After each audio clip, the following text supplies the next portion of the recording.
Karen insists on a VIP table, claiming she's acquainted with the owner. Except I am the owner. She ended up in tears, stuck with a $4,000 bill after my ultimate payback. Karen barged into the restaurant, loudly proclaiming she was well connected with the owner and demanding that she and her entourage be seated at a VIP table, typically reserved for A-list guests. The problem? I own the place and have never seen this woman in my life. But instead of shutting her down immediately, I decided to play along and see how things unfolded. During their meal, one of the women smugly asked if I ever felt like my life was meaningless since I worked as a waiter. That was the moment I realized I wasn't letting this slide. I was about to serve them a lesson they wouldn't forget. It all happened around the holiday season. My grandparents immigrated from Italy to Canada in the 1970s and established a restaurant. After they passed, my parents took over, expanding the business over the years. I had been working there since I was 15. As my parents aged, they retired and became snowbirds, spending winters in Florida. A few years ago, they sold the restaurant to me, but kept a small stake as an extra source of income alongside their savings. As soon as I took ownership, I modernized everything. I renovated the restaurant, redesigned the branding, and launched marketing campaigns through local and national media. I invited food critics, bloggers, and influencers. The beginning was slow, and I feared the massive loan I had taken out had been a catastrophic mistake, one that could destroy 3 generations of hard work. But then, things picked up. A semi-popular YouTuber featured us in a video, drawing more customers and sparking a wave of online reviews. Even on a slow Monday, business skyrocketed to 5 to 10 times our usual volume. We became a sought-after spot for major events, and on some nights, even celebrities dropped by. I even hosted special evenings where notable chefs cooked for our guests. It cost a fortune, but demand soared, so much so that people had to book their December reservations in July. Despite being the owner, I never just sat in an office. I was always hands-on, whether greeting guests, clearing tables, or mopping floors. On high-profile nights, I'd put on a jacket and personally oversee operations. One evening, 6 women entered. 5 looked like they were in their early 20s, while their self-appointed leader appeared to be in her mid-20s. My best guess? She was either an older sister or a senior sorority member. As I greeted them at the entrance, their ringleader, whom I later dubbed Queen Karen, enthusiastically hyped up the restaurant, boasting about its exquisite cuisine and the possibility of celebrity sightings. When she reached me, she confidently declared, "We need a table for 6." I replied, "Of course. Can I have the name on the reservation?" She froze for a second before nonchalantly saying, "Oh, I didn't make one, but it's fine. The owner is a close friend of mine. He always keeps a couple of tables open for VIP guests, and we'll be taking one of those tonight." To be fair, some high-end restaurants do keep a few tables unreserved for special guests. I had even started doing this myself, but I had no idea who this woman was. She was obviously trying to talk her way in without a booking, but she had picked the worst person to scam. I calmly told her, "I'm sorry, but we're fully booked and we can't seat anyone without a reservation." I could have easily exposed her lie and revealed that I was the owner. But instead, I decided to spare her the embarrassment, at least for now. Unfazed, she turned to one of her friends and ordered, "Take a picture of this guy." Then, in the most self-important tone, she declared, "I'm calling the owner. By the end of the week, this waiter will either be scrubbing toilets or unemployed." Her entourage chimed in, echoing remarks like, "Yeah, kiss your minimum wage job goodbye."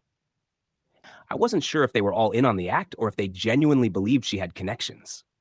Queen Karen then sneered, "Look, you have 2 choices.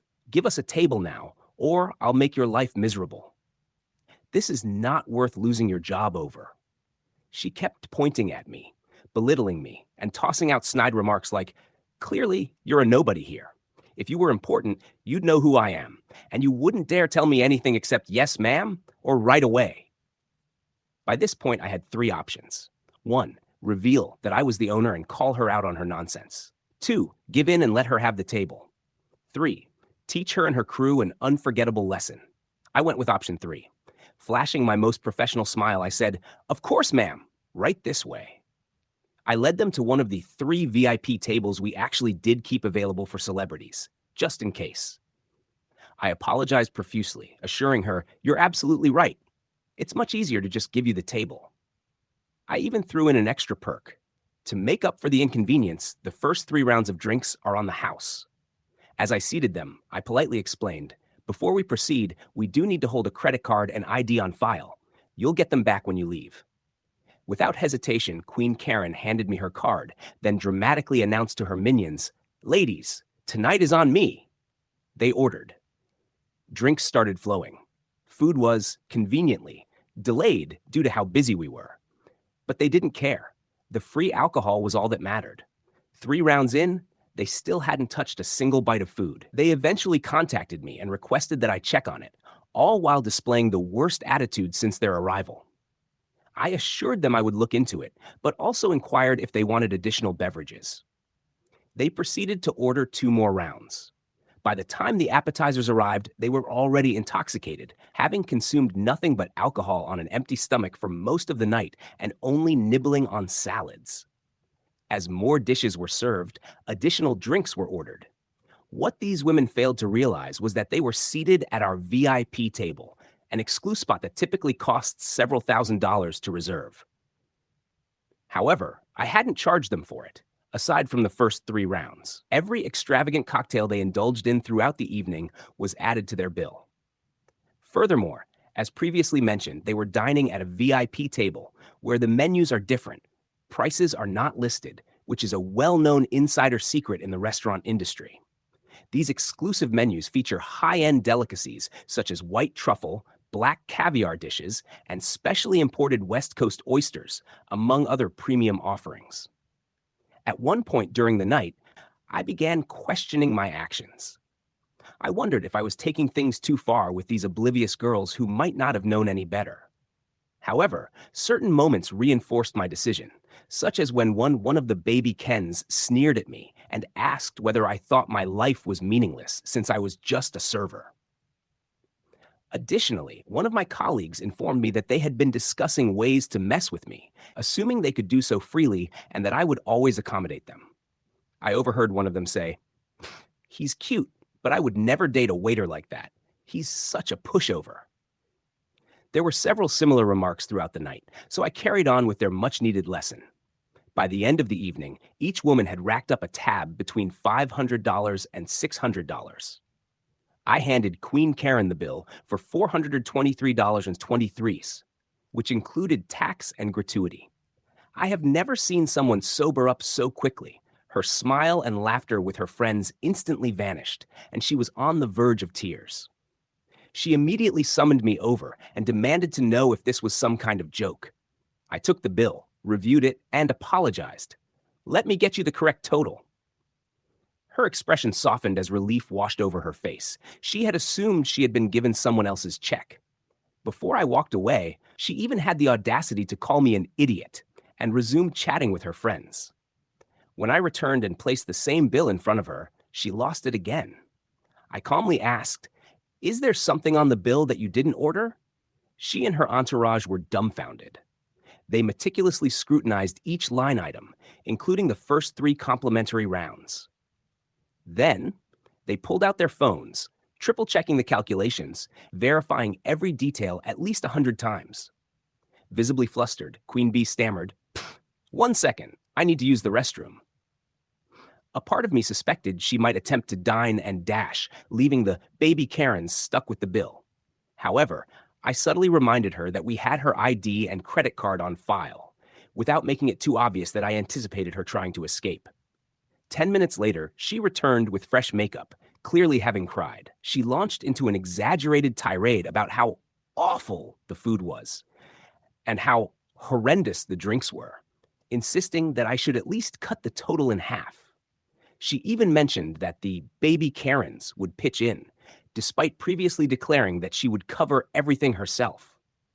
Then, as if a light bulb had gone off in her head, she once again brought up her relationship with the owner, as though it would pressure me into slashing the bill. I simply smiled and said, "No, just no, I can't adjust the bill." She pulled out her phone and triumphantly displayed a series of text messages from someone named after my restaurant, followed by the word owner. It was painfully obvious what she had been doing in the restroom, most likely renaming one of her friend's contacts and deleting prior messages to fabricate a fake conversation. I skimmed through the texts, clicked on the contact details, and calmly stated, "That's not the owner's phone number." Without hesitation, she countered, "He has multiple phones for business. Of course, you wouldn't know all of his numbers." I responded, "How about this? If we call him right now and he approves a 50% discount, I'll honor it." Her immediate reaction was to erupt into a loud, dramatic outburst, drawing the attention of the remaining patrons. That was my cue to put an end to this nonsense. In a firmer tone, I said, "Cut the act, little girl. You don't know the owner. You've never been here before. And if you keep making a scene, I'll call the police." Her demeanor shifted instantly as she scrambled to defend herself. I didn't let her. Instead, I leaned in and said, "My grandfather founded this restaurant. My family has owned and operated it for generations. I've worked here practically my entire life. I am the sole owner of this establishment, and I have never seen you, never heard of you, and certainly never promised anything to a complete stranger." The little Karens were stunned into silence, having no idea how to respond. Queen Bee, on the verge of another meltdown, sat there in complete disbelief. "I provided you with the exclusive table you requested, one of the specifically reserved spots for elite guests, which I did not even charge you for, along with 3 rounds of complimentary drinks. If you refuse to settle your bill, I will contact the authorities and provide them with your identification." Karen, overcome with emotion, reluctantly signed the receipt while the mini Karens dug into their purses, offering whatever cash they had, probably a few $100s, promising to reimburse her later. 2 days later, an irate man stormed into my restaurant, demanding to speak with one of my bartenders. I was in my back office handling some work, so he had to wait around 30 minutes. She was with him as well, though she kept her head lowered. I led them both into my office and played back the security footage. The VIP section had high-quality audio, as we needed to maintain detailed records due to past incidents. I showed him the key moments, their remarks, orders, everything. When it was all said and done, he stormed out, berating her the entire way. I haven't seen or heard from any of them since. But the original bill I gave them, excluding the $120 oysters, now sits framed on my desk. As a side note, I didn't lose as much on the reserved table and drinks as you might assume. That table was meant to be vacant anyway, so I wasn't expecting to profit from it. Plus, the cost of their meal and additional beverages more than offset the expense of the first 3 rounds. So now that you know the full story, was I being unreasonable? Perhaps the most astonishing part about these Karens, aside from their entitlement, attempt to bulldoze their way into securing a VIP seat and refusal to pay, was their worldview. That one comment about OP's lack of value as a waiter really stood out. It seemed like OP was about to let it go, but then one of the mini Karens smugly asked if he felt his existence was meaningless because he was just a waiter. That has to be one of the most absurdly entitled takes we've ever seen on this channel. It may not be the most explosive or chaotic story, but the fact that she genuinely sees the world this way is disturbing. There is absolutely nothing wrong with having a job, regardless of income. This kind of mentality is common with jobs like janitorial work, and I can't stand when people think they're superior just because they don't hold those positions. There is nothing wrong with being a janitor. I don't understand that perspective, but in this case, she didn't just hold that belief. She actively mocked someone for doing a demanding job like waiting tables. One more thing. I'm glad this story ended on a somewhat satisfying note, with the father attempting to rectify the situation, only to end up furious with his daughter instead of the restaurant owner. The only thing that unnerved me was the fact that the restaurant was recording audio of guests at that table. I'd probably avoid a restaurant if I knew my conversations were being monitored. Anyway, I'm glad things worked out for OP. But what about you? How would you have handled this situation if it were your restaurant? Was OP in the wrong or not? and why. Thank you for watching. If you haven't subscribed yet, please do so and hit the notification bell to stay updated with more shocking real-life stories happening around you.